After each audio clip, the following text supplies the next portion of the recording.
Yes, the fabulous Batcave. Unusual, isn't it? Oh, magnificent.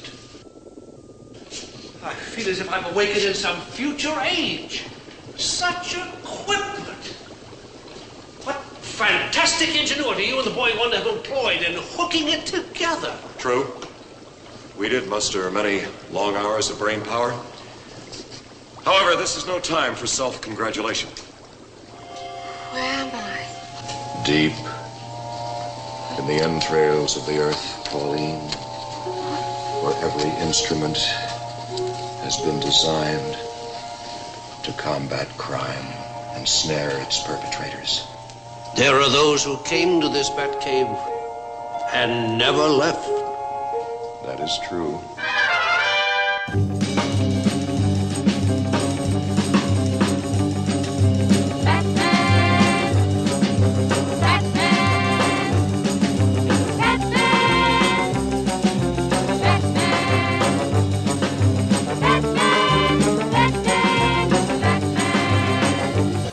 Citizens, to an all-new episode of the Batcave podcast. It's your old bat chum, John S. Drew here, and we've got another episode from the files of the Batcomputer.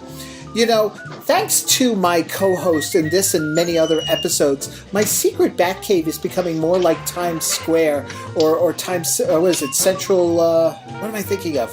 No, not Times Square. Chime Square? Chime Square, more like, yeah. Chime Square. Yeah.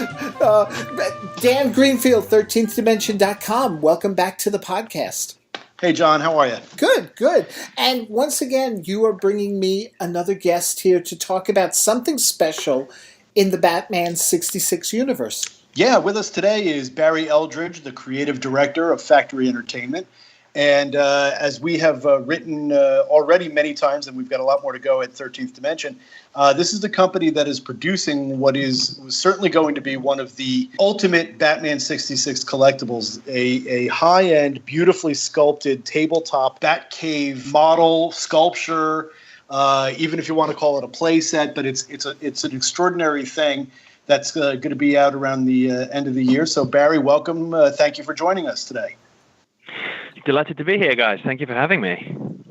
I first actually got wind of the Batcave last year. Got to see an earlier version of it at Toy Fair back in February. But I'm also glad to have now seen the final prototype up close. And it really is an amazing thing. It's the kind of thing that every one of us who grew up watching this show kind of dreamed that they would be able to get. So, Barry, I guess my first question to you is, take us back to the very beginning for you and the Batcave and how this started, you know, when you were young Barry growing up in England. How did this all start for you? Well, first of all, I got to get a handkerchief and dry my eyes because I'm really tearing up. Because honestly, guys, this really means a lot to me when I hear that from you guys, because we're not corporate people here. We just make cool stuff for cool people, and when we have an idea, we genuinely never know whether anybody else is going to want to buy it. And when we hear like-minded people get excited, that makes my day. So I'm happy. I'll have to have the doors enlarged to be able to get out of the building tonight. My ego is going to be too large. And it kind of comes from the same place. The Batcave started because we were those weird kids that when we were children made things out of cardboard and drove our mothers crazy by filling the house up with crap that we thought was amazing. Because right. you could never buy. There were fun play sets. There was the Mego thing. Uh-oh, it's the Penguin and the Joker. What can they be up to?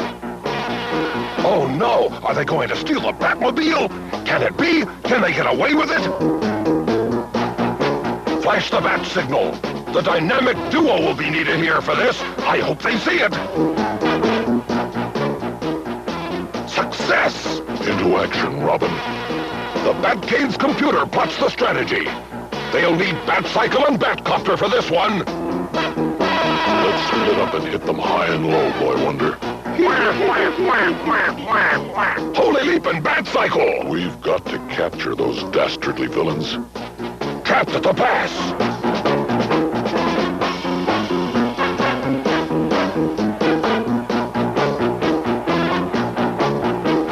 That should hold the two of you for a while. And there were various things, but no one ever really did when you're a kid, you kind of dream big, and your parents get a new fridge or a dishwasher, and you're like, I'll have that box and I'll turn it into something.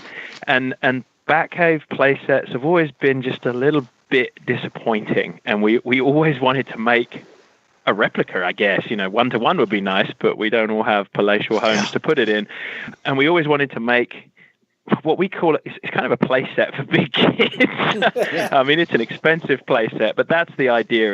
Remember back to those Christmases when you'd sit down on the floor and put your head in the play set and completely immerse yourself, and your parents or your siblings would get 5 minutes peace because you'd be off on another planet in that thing for hours on end.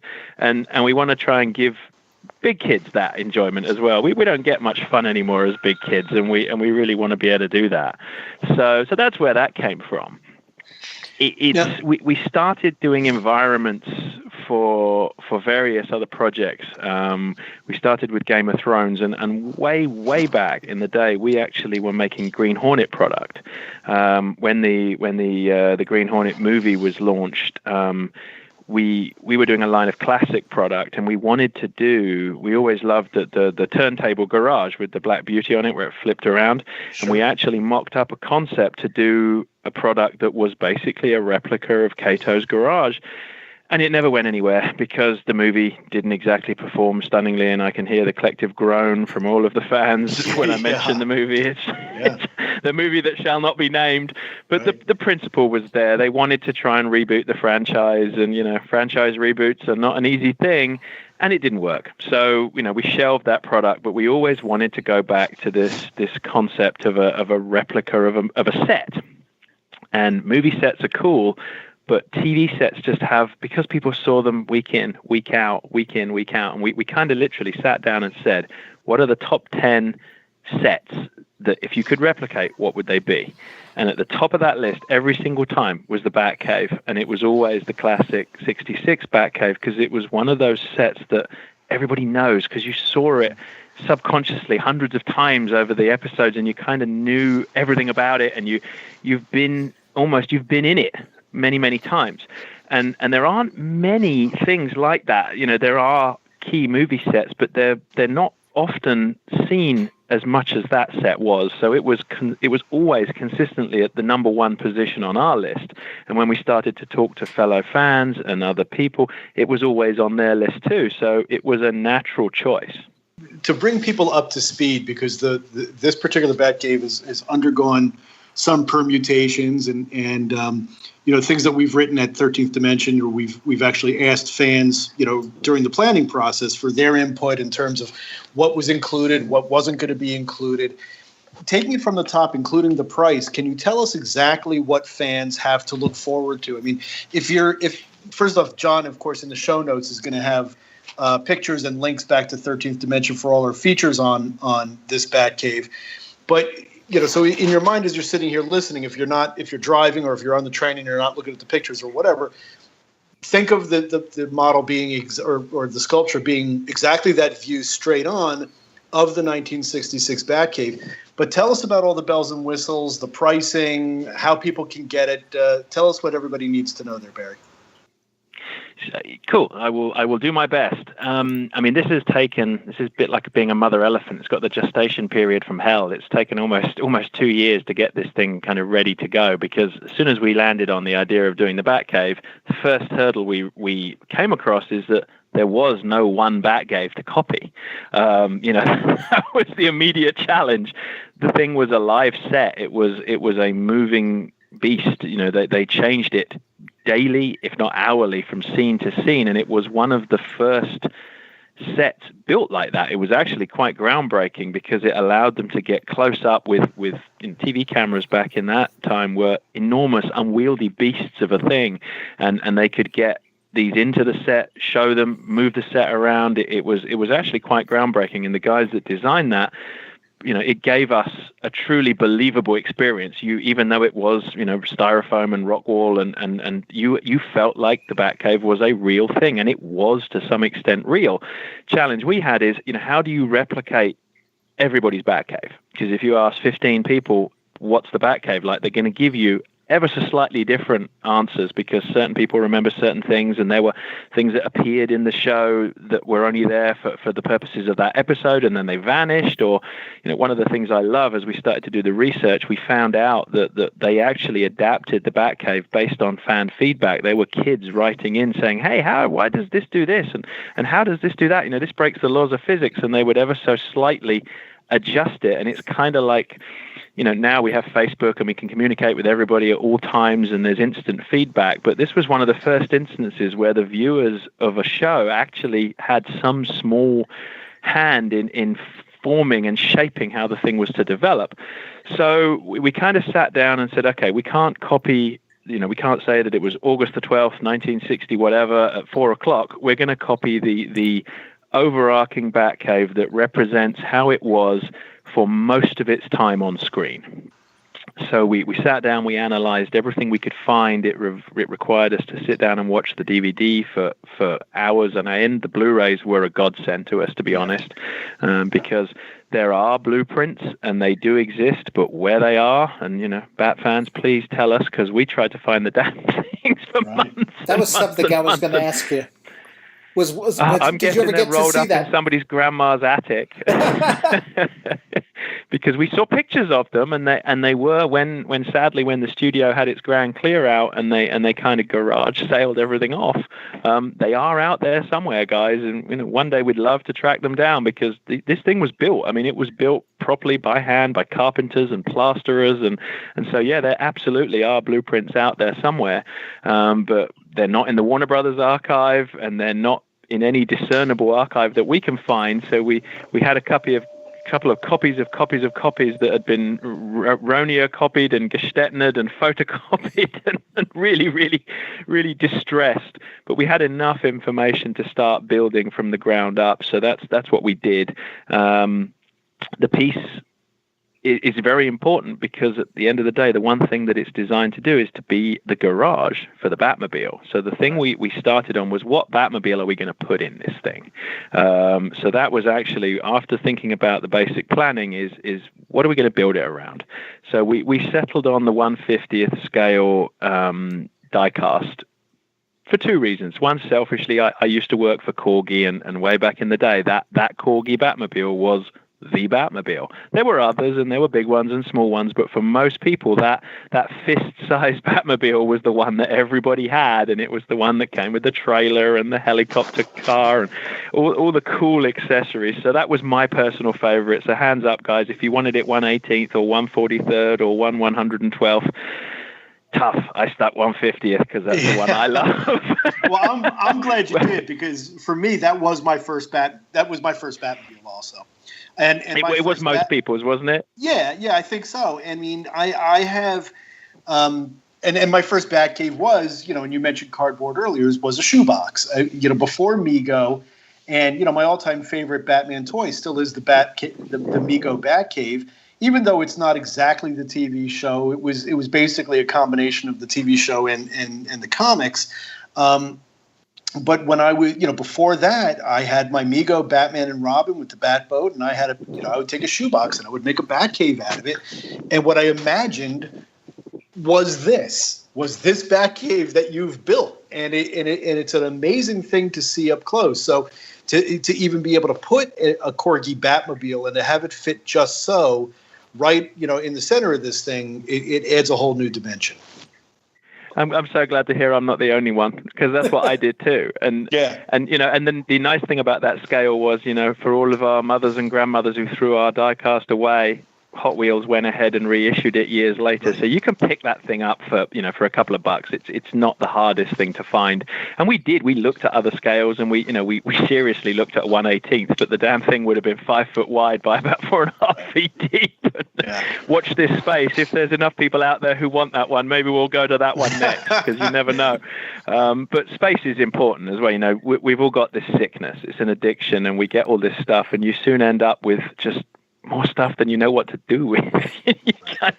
Unless you've got very, very understanding spouses or partners, you can't fill the house with this stuff. So that was another consideration. The thing is big and it's impressive, but it's not so big that the average person living in an average house can't find somewhere to put it and make it a centerpiece, because that is an important thing. We look at some products sometimes and we think these are great, but by the time you bought 2 of them, all your room's gone.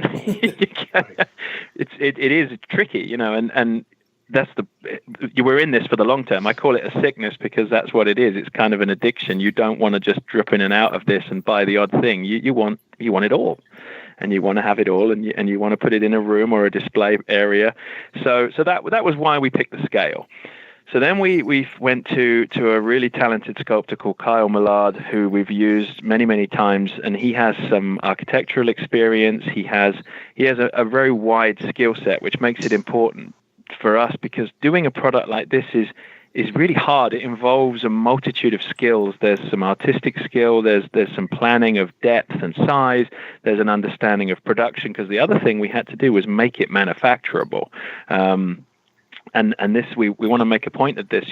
There are incredibly talented people out there who can make these things, and they make the most amazing dioramas. And I have seen some people who've built Batcaves that are just jaw-dropping. I mean, they're fantastic. There's a guy out there who's built one that fits inside an old glass retail case, and the thing must be 4 foot long. It's breathtaking. And those guys will always be able to do the best work. Handmade, bespoke things are always going to trump anybody else's work. I proudly tell people that. What I make is consumer product for the average man in the street who doesn't have the skill or the talent to build their own. It's like a custom car. If you have somebody build you a custom car, it's unique, it's one-off. Or you go buy an Aston Martin. They're 2 different things, and they're 2 very different things. And or most of us, we go buy a Ford, but we aim for the Aston Martin. But I was going to say an Aston Martin is pretty damn cool. So this Batcave is the Aston Martin of the Batcave world, but it will never be a pinch on anything that somebody hand makes themselves, because they can sit there for hundreds of hours and they can build this thing to perfection. This is for everybody else who doesn't have that skill. 95.999% of us, actually. we all love it, and we wish we could, but we don't, because I look back and I'm pretty sure I'm glad I didn't take any pictures of those cardboard play sets I made, because they'd probably be pretty shameful. But when I was 8 years old, I thought they were the best thing in the world. Now, and that's where we started. Now you brought him in, and now as far as some of the amenities, now taking it from and jump in with anything I might be missing. It's $799. Yep. This thing is weighty. What does it weigh? About 15 pounds? How much does it weigh? Yeah, just under 20, actually. Just under 20 pounds. Yeah, it's heavy. Total, yeah. Yeah, it's all right. So just under 20 pounds. The cave itself is made from what material? The actual, the walls of the cave?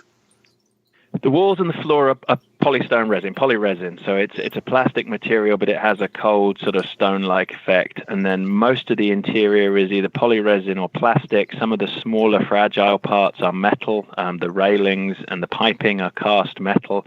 But it is 75% polystone. The dimensions of it, it's approximately 18 inches by 14 inches by 9 inches, and so just weighs in at just under 20 pounds.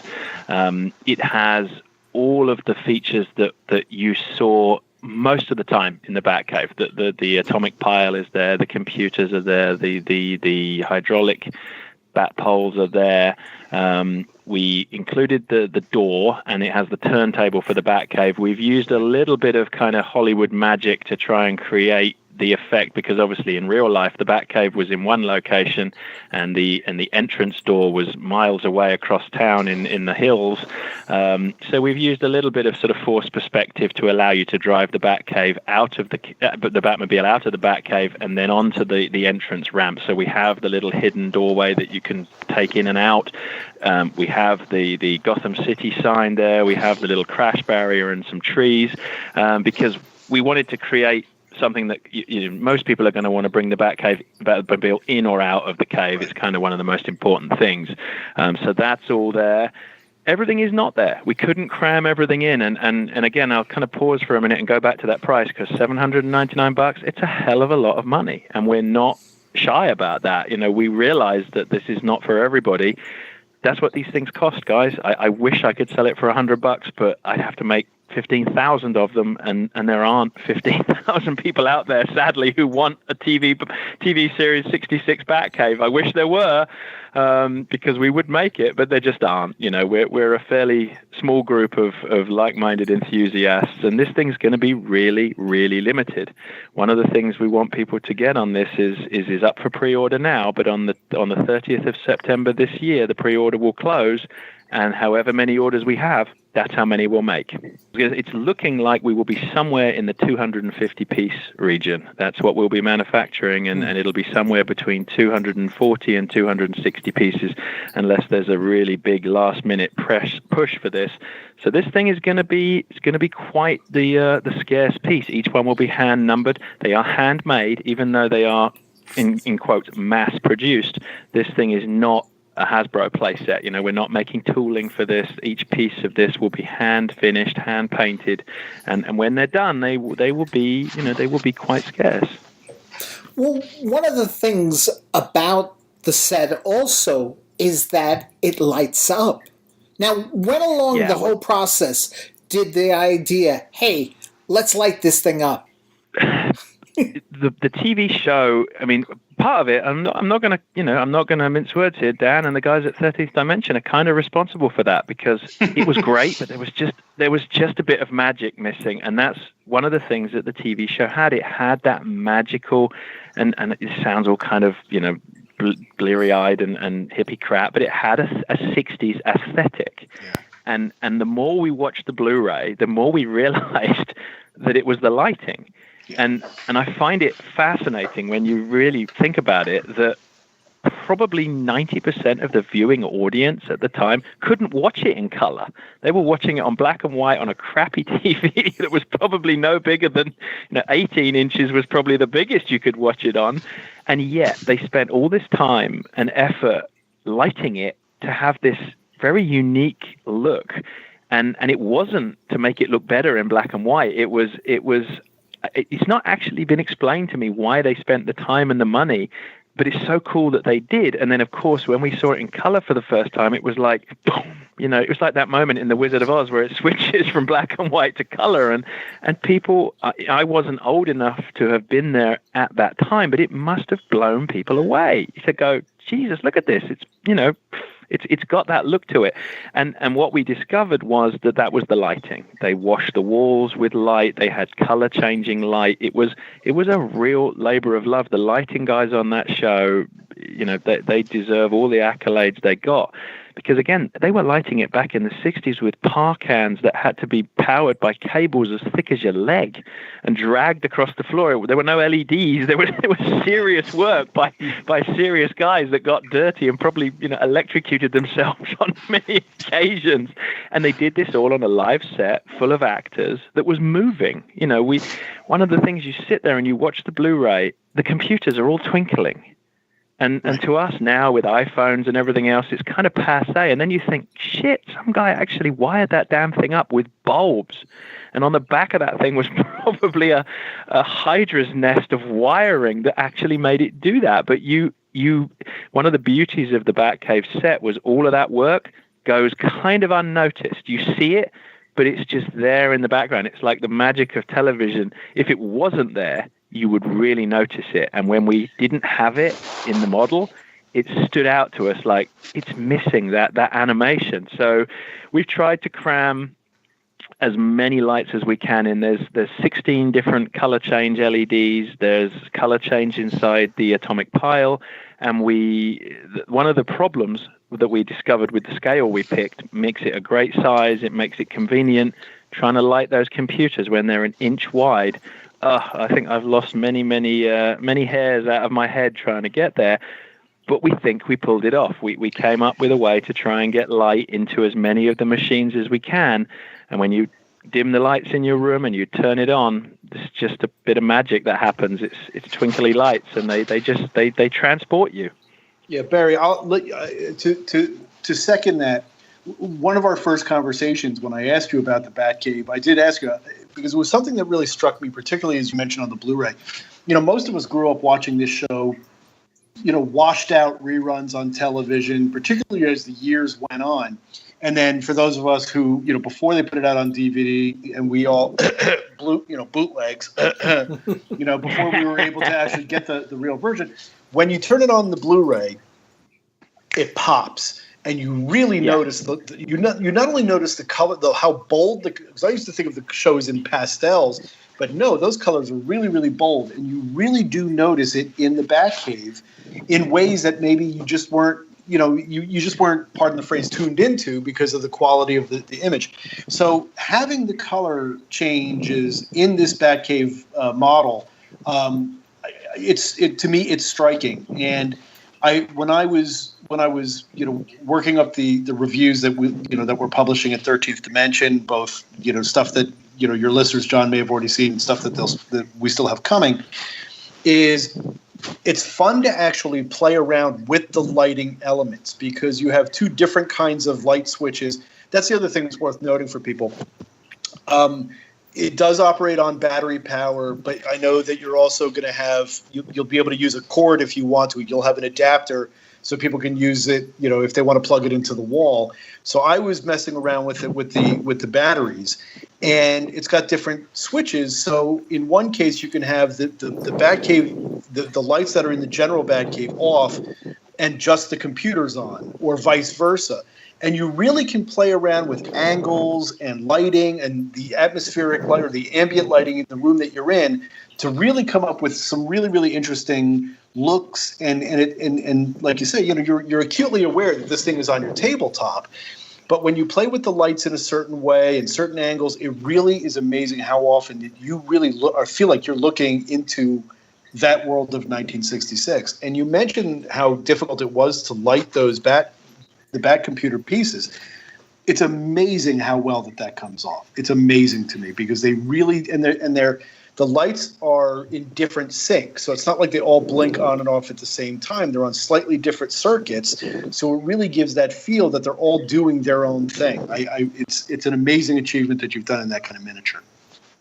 Well, thank you. That means a lot. That was the intention behind this was we wanted people to be able to shut their eyes, lean into this thing, and then open their eyes and feel like they were in the set, and they could be the art director or the lighting director, and they could basically dress the set and light the set how they wanted depending on their mood. And there is that element to it. Some of the furniture is fixed in place, but some of the furniture you can move around. So if you want it to be from episode X or episode Y, there is a degree of flexibility to it there. There's also some reasoning behind that. We couldn't get everything that everybody wants into it in the way of furniture because there just is a point at which you have to say, okay, this thing is never going to get made if we keep adding things.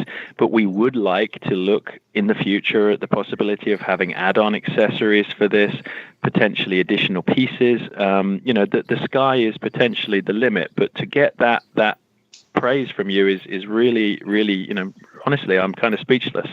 It's what we wanted, and that's what we wanted to achieve. And thank God for LEDs, because the technology has become so much more achievable, and you can throw light in ways that you just couldn't. Even 20 years ago, you just couldn't do it. It required too much power. And as you say, it will be battery powered for those who want to operate the Batcave on the go. It'll be a portable Batcave if you can carry the 20 pound of weight, right. Or you can plug it in and use it as your lamp. I wouldn't use it as your only source of light because it's a bit psychedelic when it flashes. You may be stumbling around a little bit, but you will be able to keep it permanently powered by an AC adapter as well. Now, it is fun to see. Now, I know you did take our reader feedback seriously in terms of whether you decided you were going to have a motorized turntable, whether it was going to move by hand. Also, I noticed even the small touches that you mentioned, the bat pole, and there is a decal next to the bat pole that show where the compressed air bat pole lifts for Batman and Robin are located. So it's nice to see that. What were some of the things that you wished you had been able to add on the first go around but were unable to? I mean, I know that there's one reader who keeps mentioning the giant lucite lighted map of Gotham City that you weren't able to add, and he seems to be very upset about that. But beyond that, what are some of the things you would have liked to have had in here that you did not get a chance to do this? We'll address the Lucite map. We'll definitely address the Lucite map because the guy's very militant, and we're really sorry. But the honest truth is, the Lucite map at this scale is smaller than a postage stamp, and it looks like shit. That's the problem. That's the reason why we didn't put it in. You don't get the effect. You can't see any of the text, and it kind of looks like. And people will remember this, back in the original Lego sets, there was a small red window that was 2 Lego bricks wide, and that's what it looks like. Right. And it just didn't have the necessary oomph to it. It was kind of disappointing, and it's a challenge. So we didn't put it in because it was actually quite expensive to make, and we couldn't get it to work the way we wanted. None of the map is visible, none of the text is visible. So it was omitted purely because we would have spent a lot of time trying to get it look good and have a pretty mediocre looking thing. So that one was pretty easy. We mocked it up, that the sculptor Kyle played with it, and we both all looked at it and went, the hell is that supposed to be? Because it really kind of doesn't work. The thing that we wanted to do, which was kind of fun, we got carried away with having a motorized turntable for the bat turntable for the car, which was in principle a great idea, but unfortunately the laws of physics were against us, and we all kind of forgot about the Boyle's law of an object in motion. So what basically happened is you put the car on and it starts moving and it's fantastic, and then as it continues to move, the car just flies off in one direction or another. Anybody who did that thing in their parents' record turntable when they were a kid will know exactly what I mean. And it basically meant that we were going to have to add a lot of cost and a lot of engineering for something that would only work probably 10% of the time. So we had to go back to manual, and actually it's authentic because that's how the Batmobile was turned on the show. There was no turntable. It was a painted disc on the floor, and they actually pulled it off with a bit of TV magic. There was no actual manual turntable or anything. It was a painted circle on the floor. So that was kind of fun. We got carried away with that. But other than that, I'd say, there were a few desks. There's the science lab that we would love to have done, that, the table that has all the Bunsen burners but again, at 1/50th scale, they just look like a desk with blobs on. There's no discernible. It doesn't look like a science table, but who knows? We may be able to get those added in later on once they're being made all on their own, and maybe even the Lucite map. Maybe if it's just all on its own as an accessory piece, we can bump the scale up and play with it a little bit. But it came down to the fact, and we mentioned this earlier, this thing's expensive, guys. $799. We're not shy of that, and adding another $50 worth of cost for one little thing, you kind of get to that point where you're ready for the prom and you're all dressed up and you're not sure whether to put on an extra bit of corsage or, you could overdo it. Your outfit, too much accessory, you can overdo it. So it was driven by price and consideration of the poor guys in the factory who were probably willing to throw themselves off a cliff after we added more detail to this thing, because they've already begrudgingly, they're going to have to make 250 of these, and just sit down and think it's probably about 60 or 70 hours of work for one guy to build one. And there isn't, contrary to popular belief, an army of people making these. There's probably 15 people making these.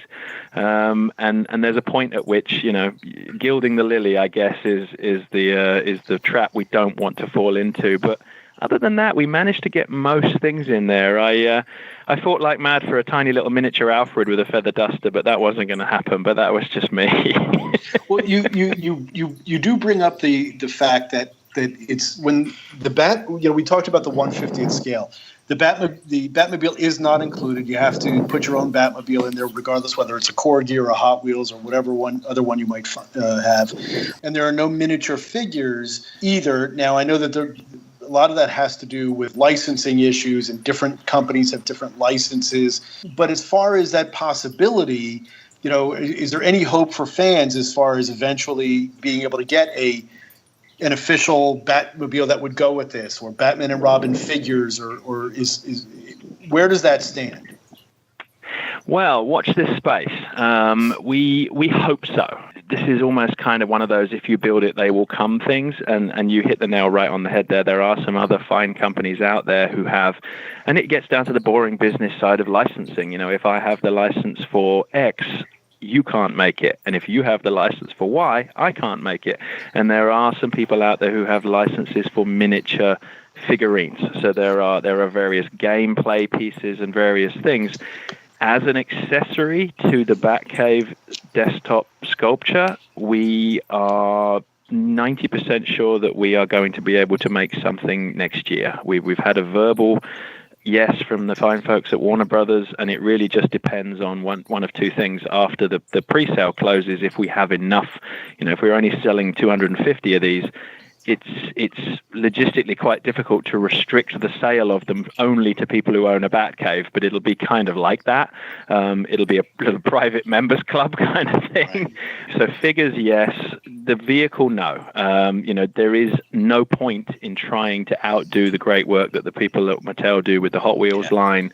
It would be completely silly, and it would, I'd have to make it in a way, I'd have to make it out of a material that wasn't die cast, and it would not add any value, and it would be an expensive thing, so that's pointless. But yes, we are looking at doing additional add-on accessory pieces. No confirmation of what yet, and likely that it would be, a figure or two figures and a piece of furniture, so then it's implied that it belongs to another product.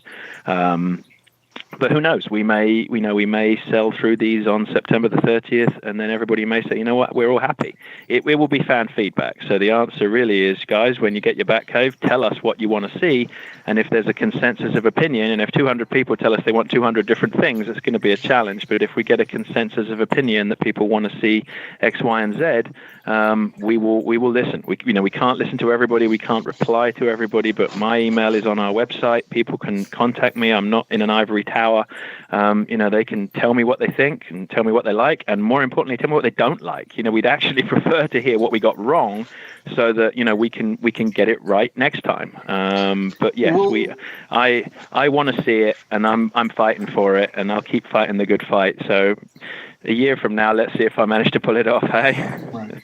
Yeah. And again, going back to with the coverage we've been doing at 13th Dimension, we will do the same thing. When the time comes, for the purposes of your listeners, John, is that we will be soliciting feedback for just that sort of thing to see, because we were able, when during the planning stages, people really were very emphatic that they did want lighting in the Batcave, even if it was limited. They did want to have, at least some of the equipment in the Batcave lit. And they didn't care that they couldn't move everything around. And so I think what you did is you really hit that fine line in between, where some things are stationary so that you have the lighting, but other things you can move around so that you kind of get the best of both worlds. And I don't know if for the folks out there who follow the great Twitter feed, Bat Labels, or at Bat Labels, which just simply tweets a few times a day various labels from the TV show. There are labels in the Batcave. There is one on the Batcomputer, and you can read it very clearly. On the atomic pile, there are a couple of signs. So even those details are there. Though I will throw this one last thing before we move on to another subject, Barry, is if you do get to the point where you're able to do figures, I personally am going to ask for a Molly figure, because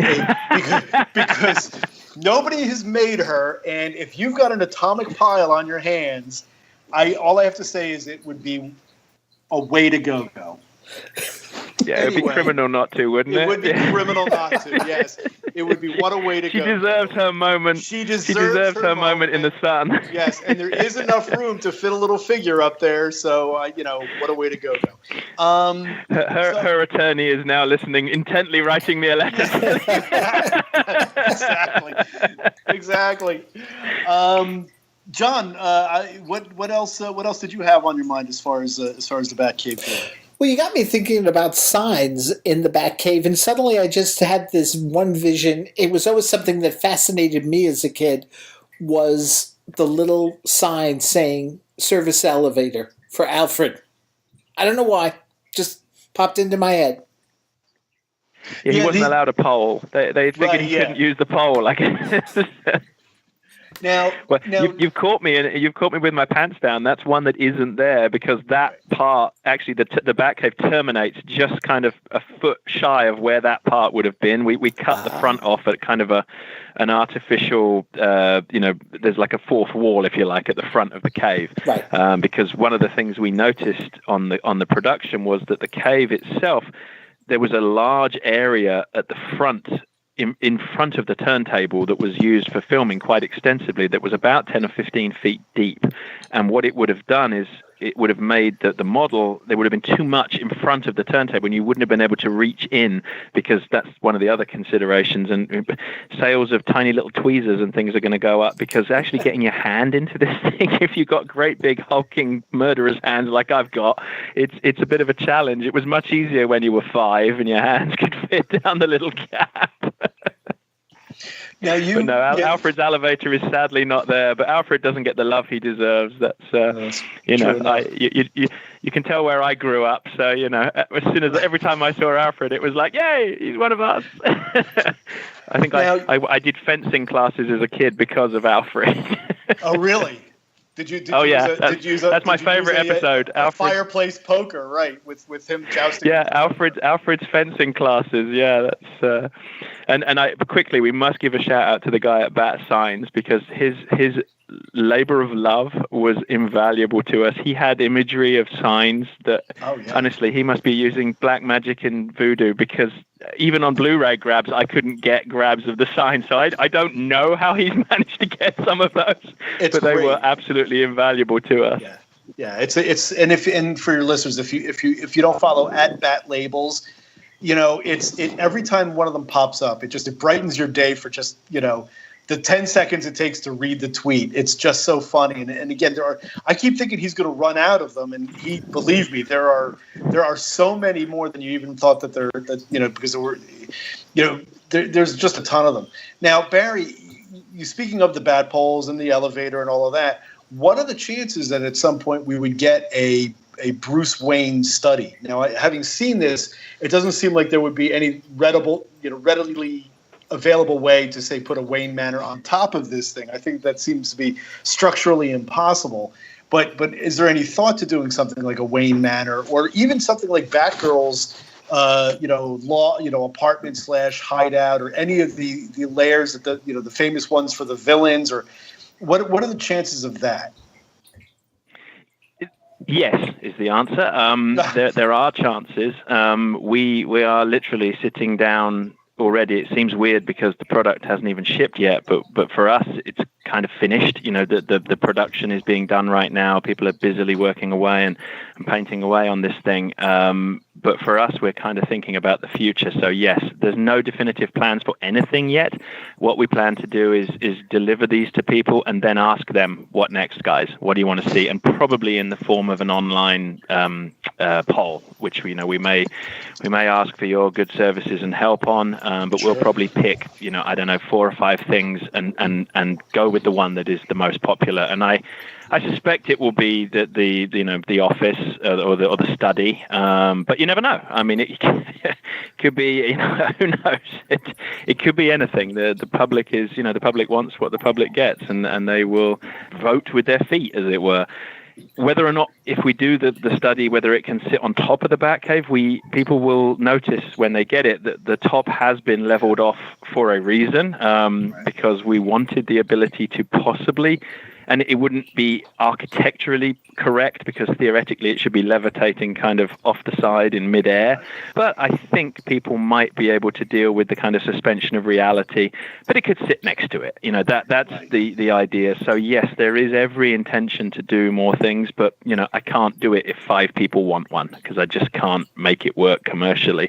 I have mouths to feed and got to pay the bills. So, but if there's another 200 or so people out there who want one, absolutely, we'll go for it. And as long as the fine people at Warner Brothers are happy to approve it, because not all of the sets are fair game. There are some that they just either don't want to touch, or there are reasons why we can't touch them. But all the popular ones are there. I'd be curious. The the United Underground, that one, the one from the movie would be a great one because it gives you opportunity to represent all the villains. But I think the movie's even a separate license from all of this, so I think that's probably really complicated. In the words of the Karate Kid, the movie does not exist in this dojo. That's unfortunately, it's in licensing hell. Actually, it's a tricky one because it's owned by the multitude of people, and there would be some fantastic things in the movie, but sadly, not this year. It took them 25 years to sort out the convoluted mess of, these guys made a TV show that was for kids. They never thought that 50, 60 years later people would be, and there were just threads that had to be unpicked. And when they started unpicking them, people's, the sweater fell apart. So the movie is unfortunately one that they've not been able to kind of unravel yet. But I'm sure they will, and all things come to those who wait, and I think it's one of the great things, this TV show that we all loved as kids. It's still there and it's still relevant. And you made a good point with the Blu-ray. And one of the things we've noticed, and we're not going to be selling any of these to children, but we are going to be selling these to 25-year-olds who weren't even born when in fact, I wasn't born when the original stuff. I watched it on reruns. It was cheap filler television in the UK, and it was children's TV, and it was on. And I've met so many people who tell me that they're bringing their kids into Batman through the TV series, because if you've got 5 and 6-year-old kids, they can't watch The Dark Knight. It's too gritty. It's too difficult to explain to them. And most young kids, if you ask them to identify you Batman, it's the grey TV series costume, but it's Adam West that they know. And I just kind of love that. It kind of gives me a nice warm feeling inside that this thing will continue. We're literally a dying out generation, but I don't think it will die with us. I think it will carry on. And I'd love somebody in another 25 years to have a go and say, hey, that Batcave that dude made, I'm going to do a better one and do it better. And I think that's brilliant. And I don't think it'll ever die. I mean, it'll get less popular, but there is that huge new audience who've come to it and love it. They don't perceive it as a 60-year-old TV show. They perceive it as a cool Batman thing. Now, Barry, I guess the last question that I have is the Batcave itself, what you have here. I asked you, about some of the things that you didn't get to do or things that you might want to do. Of all of the things looking at, what is your favorite part of this particular Batcave that you built here? I like, you mentioned it earlier, I like the fact we were able to get a tiny label that says Batcomputer, because that's the smallest font I've ever been able to print. It's amazingly clear. And yes, well, answers on a postcard for the first person who tells me that it isn't correctly in scale. I am fully aware of that. It was either that or supply people with a tiny little jeweler's eyeglass that they could have to actually be able to read the thing like a micro dot. But yeah, I actually was proud that we managed to get that in. And just to hear people, we've had it on display a few times. We had it at San Diego Comic, and you just stand there, you watch people, they look at it and they smile. And it's just great to be able to bring that to people. It's sad and stupid and sounds like an old hippie, but it's really fun to make people happy. And we just know that no one's going to buy this on a whim. They're going to be like, I think I'll just blow $800 on a Batcave. Everybody who buys this is going to love it and cherish it, and it's going to become a treasured part of their collection. Hopefully a centerpiece. And it's an honor to be able to do that, honestly. I know it sounds schmaltzy and everyone's going to be like, listen to that guy but it's true. It is nice to be able to make something that's going to make somebody's day. And I guarantee, anybody that buys this, when it's delivered, they're going to be like a little kid on Christmas morning. And if they're not, they're dead inside. Yeah. Well, when you sit down in front of it and just look at it and you play with the lights and you just sit there and you soak it in, it really is remarkable. And you mentioned before the materials that the stone is made out of, but it feels and looks, and it has that cool to the touch stone feeling. It feels like this thing is made out of a giant rock. It really feels like a cave, and it is, and it's alive with all of the different lighting and all of the different things that you have going for it. So really, it's terrific work, and I can't wait to see the versions that get. And I know that like I said, I've seen the final prototype, and I'm sure that there will be a couple of changes. When they the one that you actually pull out of the box, but I tell you, what I've seen here is nothing short of extraordinary. So John, you're up next. You got to get a chance to get a look at this thing up close. I know you haven't had a chance to for a couple of different reasons. But what else did you want to know? Well, actually, I wanted to turn this just for a moment as someone who's also producing a podcast on the Green Hornet. My fans would be upset if I didn't ask. You said you did some merchandise for the movie and such, but you were specifically doing from the classic series. Is any of that available still on the website if somebody wanted to get a hold of it? There is a little bit left. We made a very limited run of die-cast, and unfortunately, I think nearly all of if there's any left, it's down to the last half dozen pieces. So those are probably gone. We did a line of action figures. We did and these are all TV stuff, not the movie. We did some movie product, but this is the movie product's all gone now. The TV stuff, the action figure, it's a Bruce Lee and it's a Kato and Green Hornet box set with both of them as Van Williams. But the thing I guess we were most proud of, one of the other things we do are prop replicas, and we did do replicas of two of the key items. We did the Hornet gas gun with a Kato dart, the throwing dart, and we did the Hornet Sting, and both of those are still available. And we were incredibly lucky to work with the late Van Williams when he was still with us, and that was a real honor because sometimes you kind of meet your heroes and you meet these guys and they turn out to be real dicks. And he was the Green Hornet. He was just such a funny guy, and he was so easy to work with. And it was a real pleasure. And we always loved the fact that when we sent him his artist-proof pieces, he proudly told us that he was going to display his gas gun on the cistern in his guest bathroom. And we were like, huh? And then we got it. It was a pun on the whole gas thing. So that kind of explains to you the kind of guy he was. And he said people would come in and look at it and go, why did you put it there? And then as they said it, go, ah! And that was fun. It was a good thing. And those are still available. We have both signature editions and regular editions. And with all of our limited edition pieces, if it says that we're making 200 or 500 or whatever it says, that's legitimate. We don't ever do re-editions. And so they are available until they sell out. And sadly, the Green Hornet stuff it didn't perform very well. We were very disappointed. The company is owned by a guy who is a Green Hornet fanatic. It was his favorite show, and so there was a lot of wish fulfillment with this product. And so we will continue to have it until it sells out, and we'll continue to service the Green Hornet community. Sadly, one that isn't, growing, that's one that will kind of wane away, I think, unfortunately. But, that's a great show, and it was groundbreaking in its day. Yeah. But it'll never have the popularity of Batman and other shows. The product's there, and come find it. The website address is factoryent.com, and just look under Green Hornet, and you'll find, I think, there's a few other people out there. I know Funko are going to be adding some Green Hornet stuff to their range. So who knows? Maybe Green Hornet will have another resurgence. And I've heard rumor that there are plans to do something with it in the future. I have no firm news, but it is an entity that still exists out there, and Hollywood is looking at it, and TV studios are looking at it, and maybe we will see it come back. So fingers crossed, because it was cool as hell. And the Black Beauty is still, I really find it hard to, Batmobile Black Beauty, hard to judge which one was the coolest. But actually, for me, it was the DB5. No, it's definitely but then the Green Hornet's car was kind of badass and cool, and if the person got out of that, you think they really would kill you, whereas the Batmobile kind of looked like they would just come and be nice to you. Didn't exactly strike fear into the heart of villains.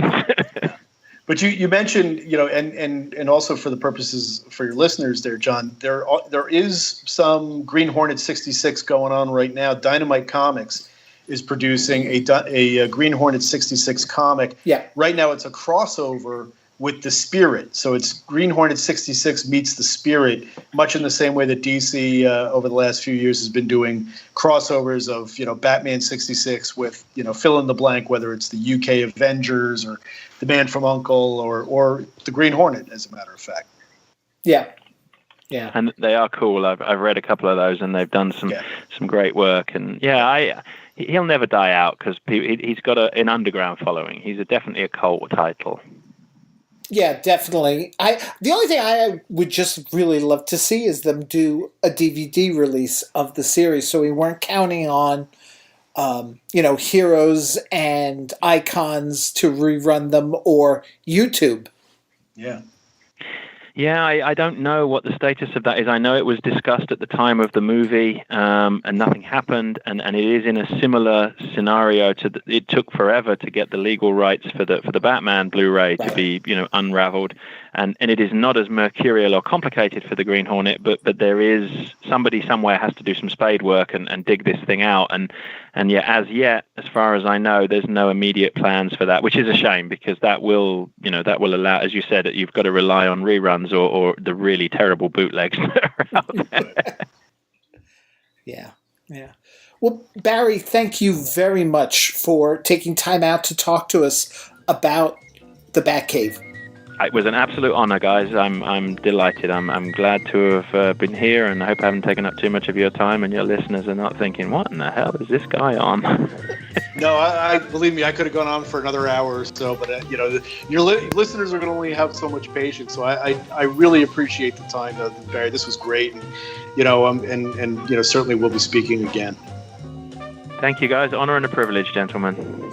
So that's going to do it then for this episode of the Batcave podcast. Stay tuned, folks. Dan and I will be back with more reviews of the Filmation 68 cartoon series. And Jim Beard and I will be back with more episodes of The Hornet Sting. And we've got a couple of more episodes from the files of the Batcomputer to also bring your way in the months ahead. So until next time, folks, thank you so much for listening once again. Dan, Barry, everyone, take care. Thanks, John. Thank you.